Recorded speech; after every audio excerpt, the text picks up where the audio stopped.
Good afternoon. This is Team B, and we are going to be presenting our progress report for the UPRM student news platform. Our team is comprised of Adrian Irizarry Negron, Edgar Sanabria Soto, Josué Rodríguez Mercado, Sebastián Rodríguez Irizarry, and myself, Alejandro Jose Figueroa Ramirez.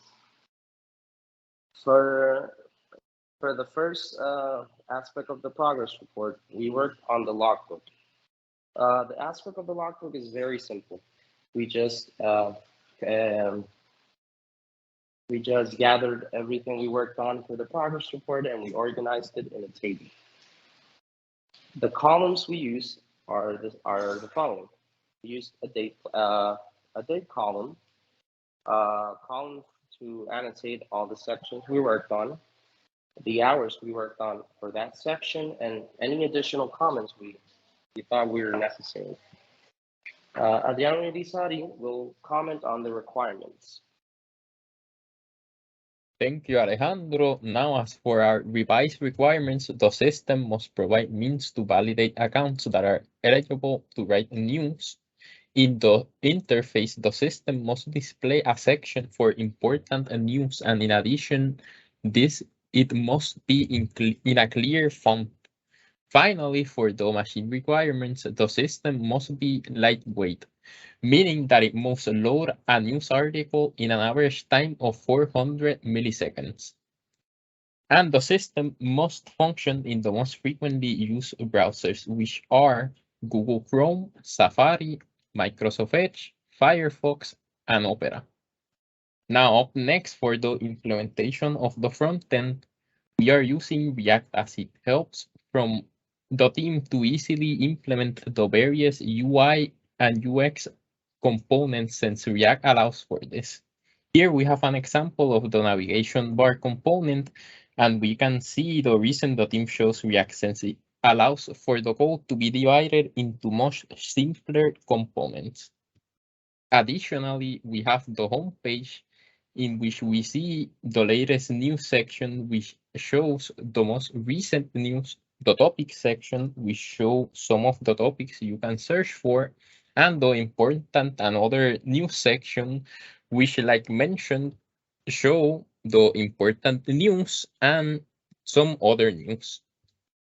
Now, up next, we will be talking about the Liskov substitution principle.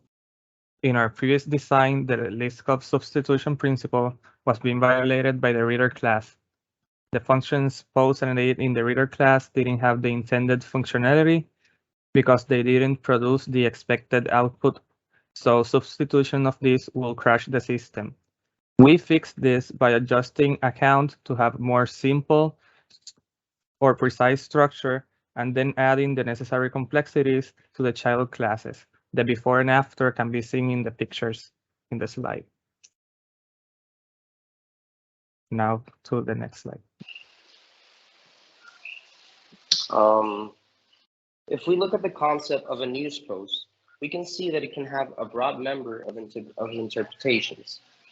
For our system, we consider a news post to be either a solicitation or a notification. A solicitation would contain an added function that would allow the class to implement news posts with an added add form function. A notification would be similar, but would not contain the aforementioned function. If we dig deeper, we can start to unravel aspects of a news post that are within the aggregate boundary because they are shared amongst its different implementations. As a matter of example, every news post should have an account object that will function as the author. Every news post implementation, no matter if it is a notification or a solicitation, will have an account object that will be linked to the news post as an author.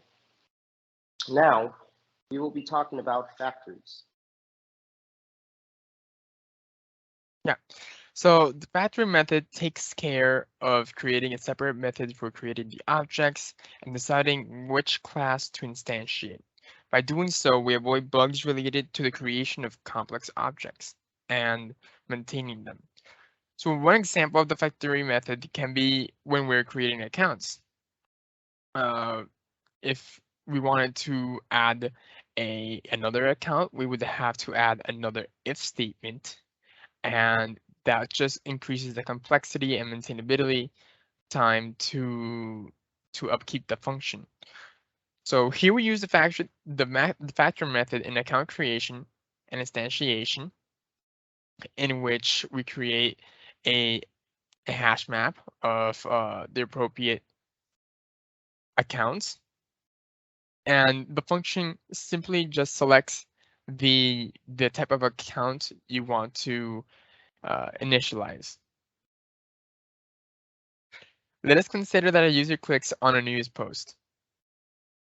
The client would then call the API to get the news post, and the API, acting as a handler, calls the respective repository to fetch the specific news post with a function we would call get news post title, taking a title as a string argument.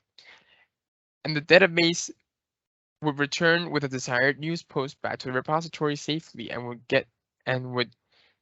give it back to the API, so it would get back to the client, and the function would look something similar to what is shown on the screen. With invariants, as part of the design process of the project, we have developed an ambiguous language to better understand the concepts. This is our common class, which is an invariant and is used to then be stored inside a news post comment section. We are handling our errors by having error messages be as clear as possible to improve readability and understanding of our possible problems.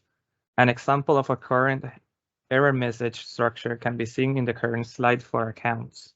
We plan on using similar error messages for any possible occurrence. And with this, we conclude our presentation. Thank you.